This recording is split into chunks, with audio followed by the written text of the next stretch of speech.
Hello everyone, আমার আজকের বাংলা ক্লাসে আমি তোমাদের সবাইকে জানাই স্বাগত। তোমরা সবাই স্ক্রিনে দেখতে পাচ্ছ যে এখানে আমি করেই দিয়েছি সেমিস্টার 2, অর্থাৎ ক্লাস 11-এর সেমিস্টার 2 এর পড়া কিন্তু আমাদের শুরু হয়ে গেল। আমরা যেটা দিয়ে আমাদের সেমিস্টার 2 আরম্ভ করব সেটা হচ্ছে জয় গোস্বামীর বিখ্যাত একটি ছোট কবিতা যার নাম নুন। এবার কবিতাটাতে যাবার আগে বা কবি পরিচিতি সম্পর্কে আলোচনায় যাবার আগে আমি তোমাদের সবাইকে যেটা বলে নিতে চাই সেটা হচ্ছে সেমিস্টার 1 পুরোপুরি এমসিকিউ বেসড ছিল, সেমিস্টার 2 এলএকিউ বেসড। ওখানে বলা হচ্ছে যে এসএকিউ এবং এলএকিউ, কিন্তু যেটা কাউন্সিলের থেকে আমাদের কাছে এসেছে সেটা হচ্ছে যে এসএকিউ অর্থাৎ 1 মার্কের কোনো কোয়েশ্চেন কিন্তু থাকবে না। সেখানে কীরকম থাকবে, 2+3 করে, অর্থাৎ 2 মার্কসের কোয়েশ্চেন থাকবে, 3 মার্কসের কোয়েশ্চেন থাকবে, কিন্তু সেপারেটলি থাকবে না। হয় তুমি একটা 5 মার্কসের কোয়েশ্চেন পাচ্ছ ফ্ল্যাট, বা তুমি এমন কোয়েশ্চেন পাচ্ছ যেটার দুটো পার্ট থাকছে 2+3। কেমন? সুতরাং সেই বেসিসে ধরতে গেলে সবকটাই কিন্তু আমাদের এলএকিউ অর্থাৎ ব্রড কোয়েশ্চেন হচ্ছে। এইভাবেই তৈরি করতে হবে, কনসেপ্ট যেন ক্রিস্টাল ক্লিয়ার থাকে সেটা দেখে নিতে হবে। তাহলে চলো আমরা আর সময় নষ্ট না করে আমাদের আজকের পড়া শুরু করে দিই। প্রথমেই যেটা আমি সবাইকে খেয়াল করতে বলবো যে জয় গোস্বামী সম্পর্কে প্রাথমিক কিছু কথাবার্তা। কি বলা হচ্ছে, জয় গোস্বামীর জন্ম হয় 1954 সালে কলকাতায়। বাংলা সাহিত্যের এক খ্যাতিমান কবি, তাঁর লেখা উল্লেখযোগ্য কবিতার বই অর্থাৎ কাব্যগ্রন্থ যেগুলো কি কি পাচ্ছি আমরা, প্রত্নজীব, উন্মাদের পাঠক্রম, ভুতুম ভগবান, ঘুমিয়েছ ঝাউ পাতা। এখানে একটা প্রিন্টিং মিস্টেক হয়েছে, একটু দেখে নাও স্ক্রিনটা। বজ্র বিদ্যুৎ ভর্তি খাতা, ভর্তি কথাটা এখানে আমি অ্যাড করে দিলাম। বজ্র বিদ্যুৎ ভর্তি খাতা, পাগলি তোমার সঙ্গে, সূর্য পোড়া ছাই, হরিণের জন্য একক, ভালোটি বাসিব, শিবির, গরাদ গরাদ প্রভৃতি। এবার কাব্য উপন্যাস, তাঁর স্মরণীয় বানানটাও খেয়াল করবে, দন্তেশ্বয়ময়। স্মরণীয় কাব্য উপন্যাস হচ্ছে যারা বৃষ্টিতে ভিজেছিল। আর উপন্যাসের মধ্যে যেগুলো খুব বিখ্যাত সেগুলো কি, সেই সব শেয়ালেরা, সুরঙ্গ ও প্রতিরক্ষা প্রভৃতি। এবার গদ্য গ্রন্থের মধ্যে রয়েছে আকস্মিকের খেলা, আমার রবীন্দ্রনাথ, গোসাই বাগান, তার 3টে খণ্ড। এবার যদি ছোট্ট কথায় বলতে চাই যে উত্তর আধুনিক পর্বের বাংলা সাহিত্যের এক অন্যতম উল্লেখযোগ্য খ্যাতনামা কবি ব্যক্তিত্ব হচ্ছেন জয় গোস্বামী। জয় গোস্বামীর সাহিত্য বরাবরই বাস্তব কেন্দ্রিক, বাস্তব জীবনকে ভর করে তৈরি করেন তিনি তার রচনা। সুতরাং আমাদের পাঠ্য কবিতাটিও তার ব্যতিক্রম নয়। এবারে দেখে নাও, এইখানটাতে আমাদের পাঠ্য কবিতার নাম হচ্ছে নুন। জয় গোস্বামী সম্পর্কে আমি দিয়েই দিয়েছি, জন্ম 1954 খ্রিস্টাব্দে। নুন কবিতা প্রসঙ্গে আমি আসছি। মূল গ্রন্থের নাম ভুতুম ভগবান। শব্দটা কিন্তু 1 ওয়ার্ড, এক মাত্রায় থাকবে। ভুতুম ভগবানের প্রকাশ কালও আমি দিয়ে দিয়েছি 1988 খ্রিস্টাব্দ। এবং তোমরা সকলেই স্ক্রিনে ভুতুম ভগবান এই কাব্যগ্রন্থটির প্রচ্ছদটিও দেখতে পাচ্ছ। এবার কবিতা পড়তে পড়তে আমরা অনেকবারই আমরা, আমাদের এই শব্দগুলো পাবো। শুরুতেই বুঝে নেওয়া দরকার যে আমরা বা আমাদের বলতে কবি কাদের বোঝাচ্ছেন।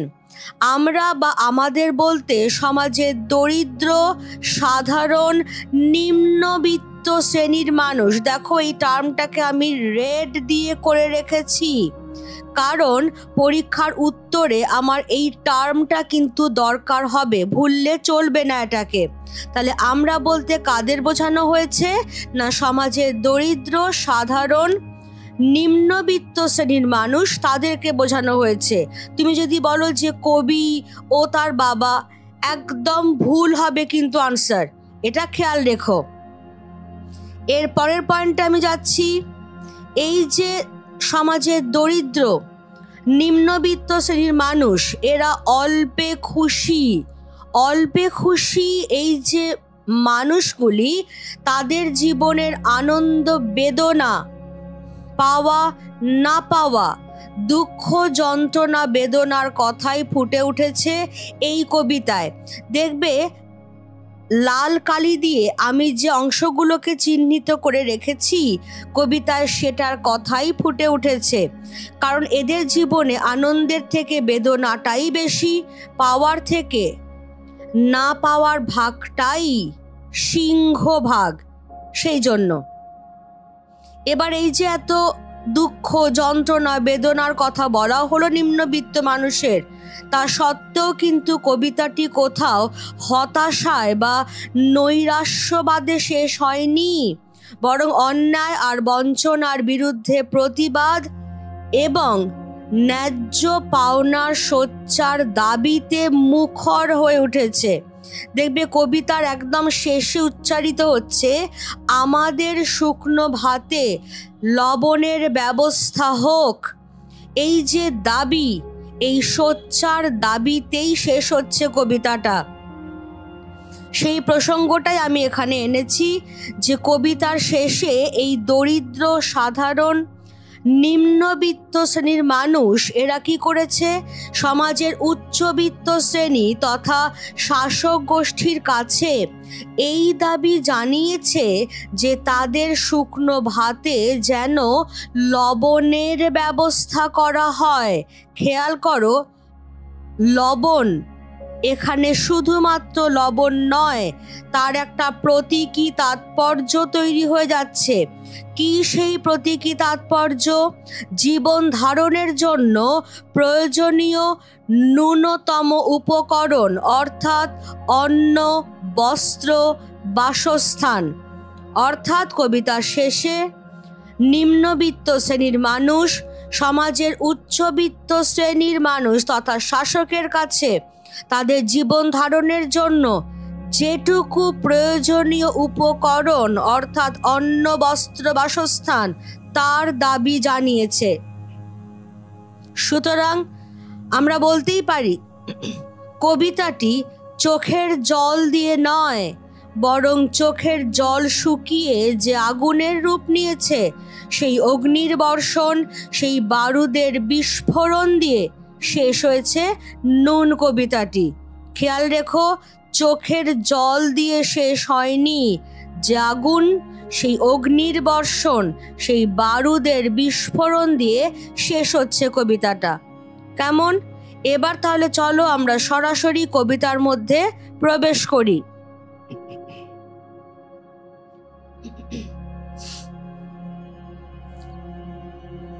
কবিতার কথক তাহলে কে? কবিতার কথক আমরা বুঝতেই পাচ্ছি সমাজের দরিদ্র, সাধারণ, নিম্নবিত্ত শ্রেণীর মানুষ। আমি একটু পড়ছি কবিতাটা। আমরা তো অল্পে খুশি, কি হবে দুঃখ করে, আমাদের দিন চলে যায় সাধারণ ভাত কাপড়ে, চলে যায় দিন আমাদের অসুখে ধার দেনাতে, রাত্রিরে দুভাই মিলে টান্দি গঞ্জিকাতে, সব দিন হয় না বাজার, হলে হয় মাত্রা ছাড়া, বাড়িতে ফেরার পথে কিনে আনি গোলাপ চারা, কিন্তু পুঁতব কোথায়, ফুল কি হবেই তাতে, সে অনেক পরের কথা, টান্দি গঞ্জিকাতে। আমরা তো এতেই খুশি, বলো আর অধিক কে চায়, হেসে খেলে কষ্ট করে আমাদের দিন চলে যায়। খেয়াল করো, এরপরেই কবিতাটার সুরটা পাল্টাচ্ছে কিরকম। মাঝে মাঝে চলেও না দিন, বাড়ি ফিরি দুপুর রাতে, খেতে বসে রাগ চড়ে যায়, নুন নেই ঠান্ডা ভাতে। রাগ চড়ে মাথায় আমার, আমি তার মাথায় চড়ি। বাপ বেটা দু ভাই মিলে সারা পাড়া মাথায় করি। করি তো কার তাতে কি, আমরা তো সামান্য লোক। আমাদের শুকনো ভাতে লবণের ব্যবস্থা হোক। তাহলে আমরা কি বুঝলাম? প্রথম লাইনটাই দেখে নেব যে আমরা তো অল্পে খুশি, কি হবে দুঃখ করে।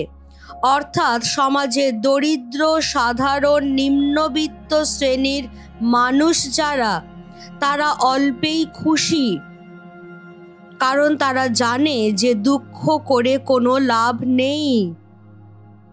কারণ দুঃখ করলে, হতাশায় ডুবে থাকলে,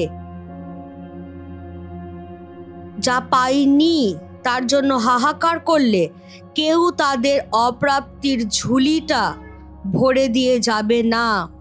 সেই জন্য তারা অল্পে খুশি হতে শিখে গেছে। তাদের দিন চলে যায় কোনোভাবে। সেই কোনোভাবে বোঝাতেই বলা হয়েছে সাধারণ ভাত কাপড়ে।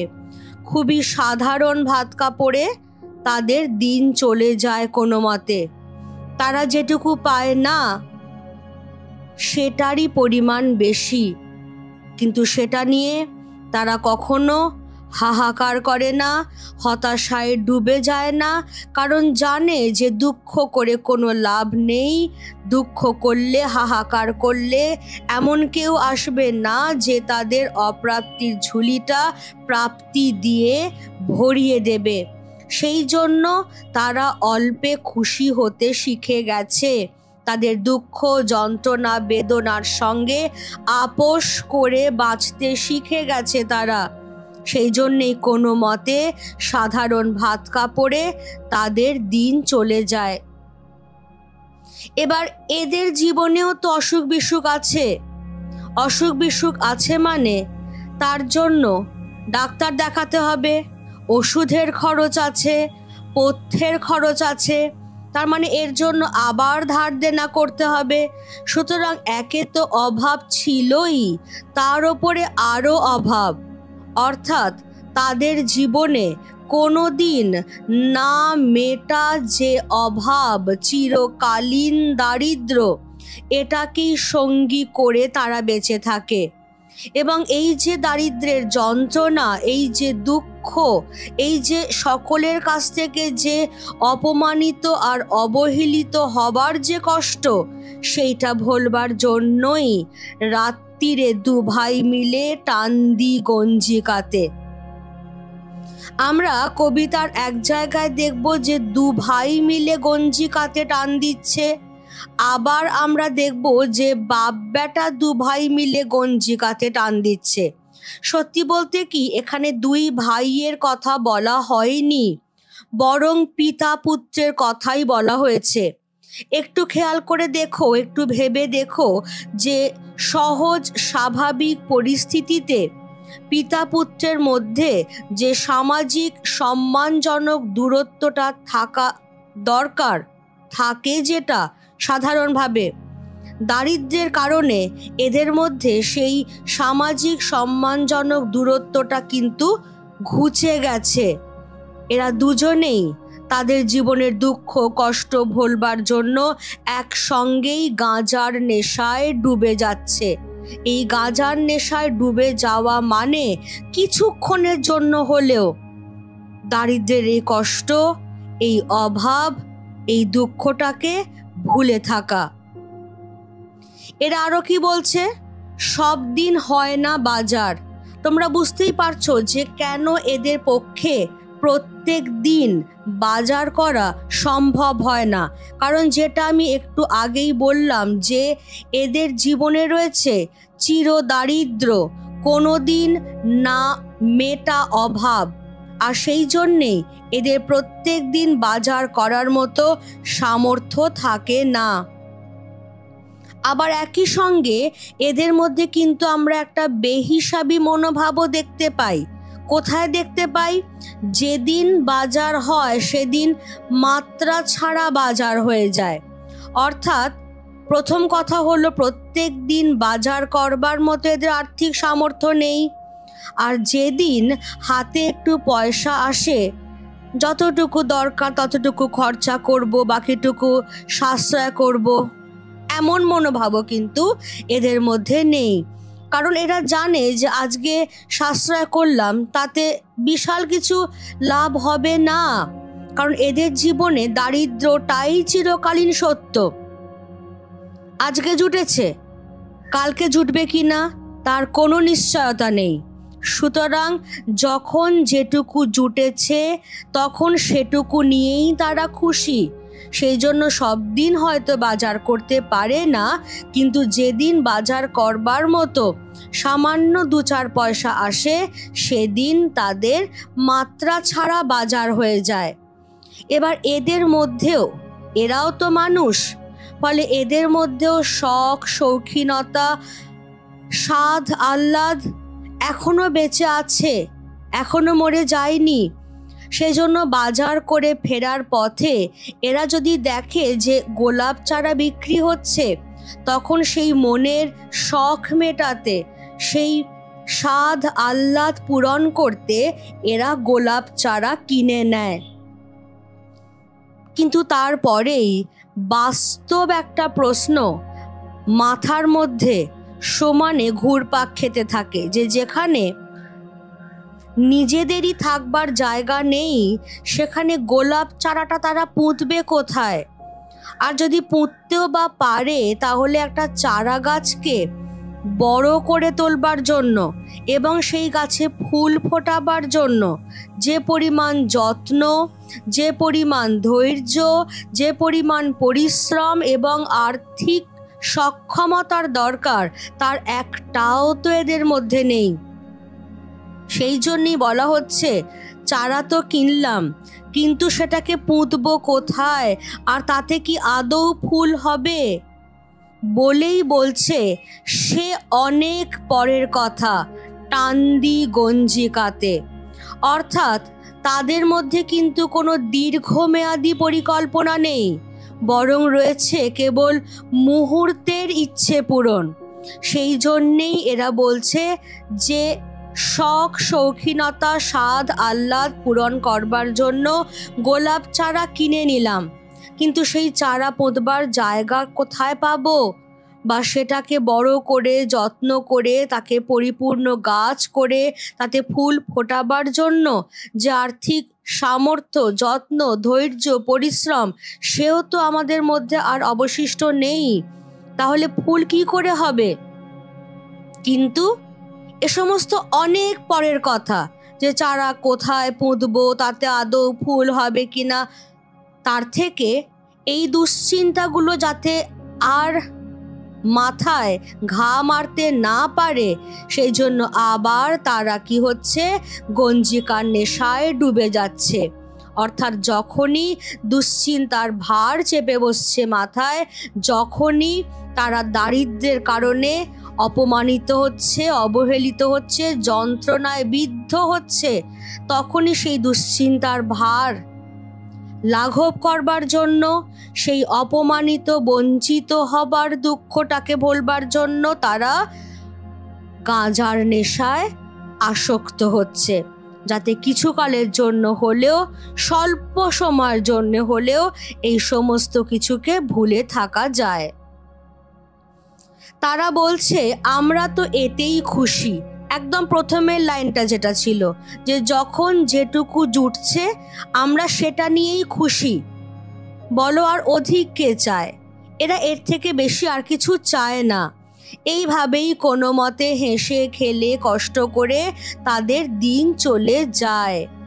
এইভাবেই কোনো মতে হেসে খেলে কষ্ট করে কিছুটা পেলাম, বেশিরভাগটাই পেলাম না, অপমানিত হলাম, অবহেলিত হলাম, যন্ত্রণায় বিদ্ধ হলাম, এইভাবেই আমাদের দিন চলে যায়। এরপরেই কিন্তু একটা বিরাট কোয়েশ্চেন মার্ক আসছে। কেন? মাঝে মাঝে চলেও না দিন। কখন? যখন তারা বাড়ি ফিরছে দুপুর রাতে। দুপুর রাতে কথাটা ঘুরিয়ে দিলেই আসল শব্দটা পাওয়া যাবে, অর্থাৎ রাত দুপুর, অর্থাৎ মাঝরাত্রির। সারা দিন এই পিতা পুত্র যারা দরিদ্র, সাধারণ, নিম্নবিত্ত শ্রেণীর মানুষ, এরা যখন সারা দিন হাড় ভাঙা পরিশ্রমের পর প্রায় মাঝরাতে এসে বাড়ি ফেরে, তখন এদের পাতে থাকে শুকনো ঠান্ডা হয়ে যাওয়া কড়কড়ে ভাত। গরম ভাত খাবার সৌভাগ্য এদের হয় না, এবং সেই ভাতের পাশে পঞ্চব্যঞ্জন সাজানো থাকে না। একটা ব্যঞ্জনই থাকে না, তো পঞ্চব্যঞ্জন অনেক দূরের কথা। তাহলে এই শুকিয়ে যাওয়া ঠান্ডা কড়কড়ে ভাত কি দিয়ে খাবে? অন্তত এক চিমটে নুন। কিন্তু দেখা যাচ্ছে যে তাদের এই ঠান্ডা শুকনো ভাতের পাশে নুনের জোগাড়টুকুও নেই। আর তখনই, ঠিক সেই মুহূর্তেই তাদের মনের মধ্যে জমে থাকা যে রাগ, ক্ষোভ, দুঃখ, অভিমান, জ্বালা, যন্ত্রণা, সমস্ত কিছুর বিস্ফোরণ ঘটে। তারা চিৎকার চেঁচামেচি করতে থাকে। তাতে তথাকথিত ভদ্র সমাজের মানুষদের শান্তি বিঘ্নিত হয়, কিন্তু তাতে এদের কিছু আসে যায় না।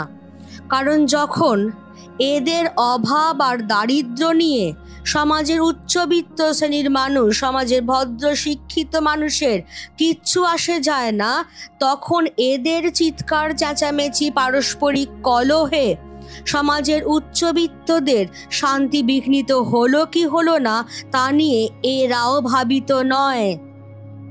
সেই জন্যেই একটা বেপরোয়া মনোভাব কাজ করছে। দেখো, বাপ বেটা দুভাই মিলে সারা পাড়া মাথায় করি তো কার তাতে কি? অর্থাৎ আমাদের সুখ দুঃখ পাওয়া না পাওয়া নিয়ে যখন তোমরা ভাবিত নও, তখন তোমাদের শান্তি বিঘ্নিত হলো কি হলো না সেটা নিয়ে আমরাও ভাবিত নই। তাহলে কি হচ্ছে? রাত দুপুরে যখন এরা বাড়ি ফিরছে, খেতে বসেই রাগ চড়ে যাচ্ছে, কারণ দেখছে তাদের শুকিয়ে যাওয়া ঠান্ডা ভাতে নুনের জোগাড়টুকু পর্যন্ত নেই।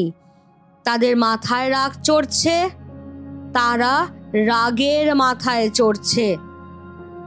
পারস্পরিক কলহে, দ্বন্দ্বে, চিৎকার চেঁচামেচিতে তারা সারা পাড়ার শান্তি বিঘ্নিত করছে, যদিও সেটা নিয়ে তারা আদৌ ভাবিত নয়। বরং তারা বলছে যে আমরা তো সামান্য লোকই, আমরা তো তুচ্ছ তাচ্ছিল্য করার মতোই লোক, তোমরা তো সেই রকম ভাবেই আমাদের চিহ্নিত করেছ। এবার আজকে এই সামান্য লোকগুলোই, এই দরিদ্র, সাধারণ, নিম্নবিত্ত শ্রেণীর যে মানুষগুলো, তারাই সমাজের উচ্চবিত্ত শ্রেণী তথা শাসক গোষ্ঠীর কাছে এই সোচ্চার দাবি জানিয়েছে, আমাদের শুকনো ভাতে লবণের ব্যবস্থা হোক। এ কিন্তু শুধুমাত্র ভাতের পাশে সামান্য নুনের যোগান দেবার দাবি নয়, বরং বেঁচে থাকবার জন্য যে উপকরণগুলো না হলেই নয়, অর্থাৎ অন্ন, বস্ত্র, বাসস্থান, সেইগুলোর ব্যবস্থা যাতে করা হয় সেই দাবিটাই এরা উচ্চ কণ্ঠে জানিয়েছে। সুতরাং সারা কবিতার মধ্যে আমরা কিন্তু কোথাও কোনো হতাশা বা নৈরাশ্যবাদ পাচ্ছি না, বরং কবিতাটা শেষ হচ্ছে অগ্নির বিস্ফোরণ দিয়ে, একটা মূল দাবির সোচ্চার আওয়াজ নিয়ে। অন্ন, বস্ত্র, বাসস্থানের যে দাবি, সেই দাবির সোচ্চার কণ্ঠে তারা উচ্চারণ করেছে। এইটা হলো নুন কবিতার সামগ্রিক বিশ্লেষণ। কবিতাটা ছোট, সেজন্য পুরোটাই খুব ভালো করে পড়তে হবে। যে জায়গাগুলো খুব দরকার সেই জায়গাগুলো অলরেডি আমি এখানে মার্ক করিয়ে দিয়েইছি। এবারে যেহেতু আমি ক্লাসের শুরুতেই বললাম যে সেমিস্টার 2 সবটাই ধরে নাও ব্রড কোয়েশ্চেন্স, সেজন্য আমি এখানে তোমাদের সুবিধের জন্য বেসিক কিছু ব্রড কোয়েশ্চেন্স দিয়ে রেখেছি এবং তার উত্তরও আমি এখন আলোচনা করতে করতে যাচ্ছি। একটু খেয়াল করো। আমরা তো অল্পে খুশি, আমরা কারা, তারা অল্পে খুশি কেন? দেখো, আমরা কারাতে কিন্তু 1 নম্বর দেওয়া হয়নি যে তুমি ছোট্ট করে লিখবে, 2 নম্বর দেওয়া হয়েছে। অর্থাৎ তোমাকে একটু ব্যাখ্যা করতে হবে যে জয় গোস্বামীর লেখা নুন কবিতায় আমরা বলতে সমাজে দরিদ্র, সাধারণ, নিম্নবিত্ত শ্রেণীর মানুষকে বোঝানো হয়েছে, যাদের জীবনে পাওয়ার থেকে না পাওয়াটাই বেশি। এদের জীবনে চিরকালীন দারিদ্রই দেখা যায়। এই রকম ভাবে একটু এক্সপ্লেন করবে, কারণ তোমার কাছে 2 নম্বর রয়েছে। তারা অল্পে খুশি কেন, এখানটায় ব্যাখ্যা করে দেবে যে তাদের জীবনে যতটুকু তারা পায় তার থেকেও বেশি তারা পায় না। এই অভাব, এই দারিদ্রটাকে সহ্য করেই এদের চিরকাল চলতে হয় এবং এই অভাব আর দারিদ্র্যের সঙ্গে এরা মানিয়ে নিতে শিখে গেছে, কারণ তারা জানে যে এমন কেউ নেই যে তাদের অভাবের ঝুলিটাকে পূরণ করে দেবে। তাই দুঃখ করে, হাহাকার করে, হাহুতাশ করে কোনো লাভ নেই। সেই জন্যেই এই অভাবের সঙ্গে, এই দারিদ্র্যের সঙ্গে তারা এক প্রকার আপোষ করে নিতে শিখে গেছে। ক্লিয়ার? এইভাবে ব্যাখ্যা বিশ্লেষণ। চলে এসো কোয়েশ্চেন নাম্বার 2-তে। কোয়েশ্চেন নাম্বার 2-তে কি বলা হচ্ছে? সে অনেক পরের কথা। কোনটি অনেক পরের কথা? अगेन দেখো এখানে 2 মার্কস রয়েছে। কোনটি অনেক পরের কথা? উৎস তো অবশ্যই উল্লেখ করবে, করে বলবে সমাজে দরিদ্র, সাধারণ, নিম্নবিত্ত শ্রেণীর মানুষ, তারা তাদের অভাবের কারণে রোজ বাজার করতে পারে না। যেদিন বাজার করে সেদিন হয়তো মাত্রা ছাড়া বাজার হয়ে যায়। ফেরার পথে তারা গোলাপ চারাও কিনে নেয়, কিন্তু সেটা পুঁতবে কোথায়, তাতে ফুল হবে কি না আদৌ, এই সবই অনেক পরের কথা। এবার সেটি অনেক পরের কথা কেন? প্রথম থেকে শুরু করবে, কিন্তু প্রথম থেকে মানে তাদের জীবনের অভাব, তাদের জীবনের দারিদ্র, তাদের জীবনের অসুখ, ধার দেনা, অর্থাৎ অভাবের ওপর আরও অভাব, সেই অভাবটাকে সঙ্গী করেই বেঁচে থাকা। এই অবস্থাতে তাদের জীবনে যখন রোজ তাদের জীবনে বাজার করবার সামর্থ্য হয় না, কিন্তু যখন সামান্য 2 পয়সা আসে তখন তারা মাত্রা ছাড়া বাজার করে ফেলে, অর্থাৎ তাদের মধ্যেও একটা বেহিসাবি মনোভাব দেখা যায়। শখ শৌখিনতা পূরণ করবার জন্য তারা গোলাপ চারাও কেনে, কিন্তু যেখানে তাদের নিজেদেরই থাকবার জায়গা নেই সেখানে গোলাপ চারা কোথায় পুঁতবে? বা সেই চারা গাছটাকে একটা গাছে বড় করে তুলতে হলে, তাতে ফুল ফোটাতে গেলে যে যত্ন, ধৈর্য, পরিশ্রম এবং আর্থিক সক্ষমতার দরকার, তার একটাও তো এদের মধ্যে নেই।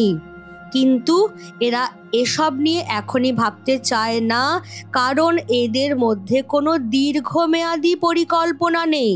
এদের শুধু রয়েছে মুহূর্তের ইচ্ছা পূরণ। সেই জন্যই বলা হয়েছে যে সেটি অনেক পরের কথা। এই অবধি আনবে। কবিতার বাকি অংশটা কিন্তু আমার এখানে আর দরকার নেই। কেমন? ক্লিয়ার সবার কাছে? তাহলে আমি এবার কোয়েশ্চেন নাম্বার 3-তে যাচ্ছি। কোয়েশ্চেন নাম্বার 3-তে কি রয়েছে? নুন কবিতায় অল্পে খুশি মানুষের যে জীবন যন্ত্রণার ছবি ধরা পড়েছে তা নিজের ভাষায় লিপিবদ্ধ করো। অর্থাৎ বুঝতেই পারছো যে এখানে তোমাকে পুরো কবিতাটাই বলতে হচ্ছে, কিন্তু একদম ফ্ল্যাট আকারে বলে যাবে না। কবিতাটা একটু বিশ্লেষণ করে বলবে, একটু ব্যাখ্যা করে বলবে, একটু ভাষাটা এমন থাকবে যাতে সেটা একটু দরদি ভাষা হয়।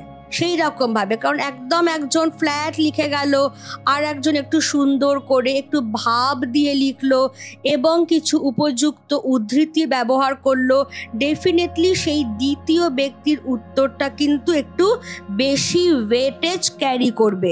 এটা তোমরা সবাই বুঝতে পারছো, রাইট? এবার তাহলে চলে এসো কোয়েশ্চেন নাম্বার 4। কোয়েশ্চেন নাম্বার 4-এ আমরা কি পাচ্ছি? কোয়েশ্চেন নাম্বার 4-এ আমরা পাচ্ছি আমাদের শুকনো ভাতে লবণের ব্যবস্থা হোক। কাদের প্রতি, কার এই দাবি? উৎস উল্লেখ করছো, করে দেখবে এখানেও দেওয়া রয়েছে, একদম ক্লাসের গোড়াতেই শুরুর দিকেই দেওয়া রয়েছে। তাও আমি একবার বলছি যে সমাজের উচ্চবিত্ত শ্রেণী তথা শাসক গোষ্ঠীর কাছে সমাজের দরিদ্র সাধারণ নিম্নবিত্ত মানুষের এই দাবি। এবার তোমাকে পার্ট কোয়েশ্চেন বলা হয়েছে এই দাবির যৌক্তিকতা বিচার করো, অর্থাৎ এই দাবি কতটা যুক্তিযুক্ত। কোয়েশ্চেন অনুযায়ী যখন আনসার করছো পুরো কবিতাটা এখানে আবার আনবে এবং শেষের দিকে কোয়েশ্চেন অনুযায়ী আনসারটাকে একটু ঘুরিয়ে দেবে। অর্থাৎ যাদের জীবনে এই চিরকালীন অভাব, কোনোদিন না মেটা দারিদ্র, তারা যখন সমাজের চূড়ায় যারা বসে আছে তাদের কাছে এই লবণের দাবিটা জানায়, তখন কিন্তু সেটা আর শুধু নুন এর দাবিতে সীমাবদ্ধ থাকে না, বরং একটা প্রতীকী অর্থ বহন করে। জীবন ধারণের জন্য প্রয়োজনীয় ন্যূনতম উপকরণ, যা না হলেই নয়, সেই অন্ন, বস্ত্র, বাসস্থানের দাবি জানায় তারা সমাজের উচ্চবিত্ত তথা শাসক গোষ্ঠীর কাছে, যাদের হাতে ক্ষমতা রয়েছে। সুতরাং আমার মতে, এভাবে একদম শেষ করবে, আমার মতে সমাজে দরিদ্র সাধারণ নিম্নবিত্ত মানুষের এই দাবি সম্পূর্ণরূপে যুক্তিযুক্ত। এইটা দিয়ে শেষটা করবে। কেমন? ক্লিয়ার সবার কাছে? আশা করি আমি কবিতাটা সবার কাছেই সহজ করে বুঝিয়ে দিতে পেরেছি।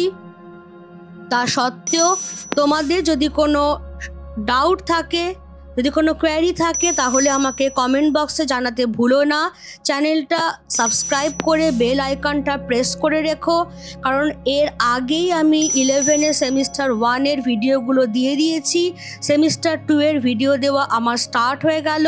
কাজে যখনই সেই ভিডিওগুলো আপলোড হচ্ছে তোমাদের কাছে যেন সেটার এক নোটিফিকেশান চলে আসে, সেটা দেখে নিতে হবে। আর কিছু ডাউট থাকলে, কোয়ারি থাকলে তো বললামই যে কমেন্ট বক্সে জানাতে পারো। আর এটার সঙ্গেই আমার অন্য ভিডিওর লিঙ্ক ডেসক্রিপশানের তলায় দেওয়া থাকছে টপমেটের লিঙ্কও। যদি কেউ আমার সঙ্গে সরাসরি কথা বলতে চাও তাহলে টপমেটে আমার সঙ্গে কন্ট্যাক্ট করতে পারো। কেমন? আজকে ক্লাস তাহলে আমি এখানেই শেষ করছি। Thank you everybody.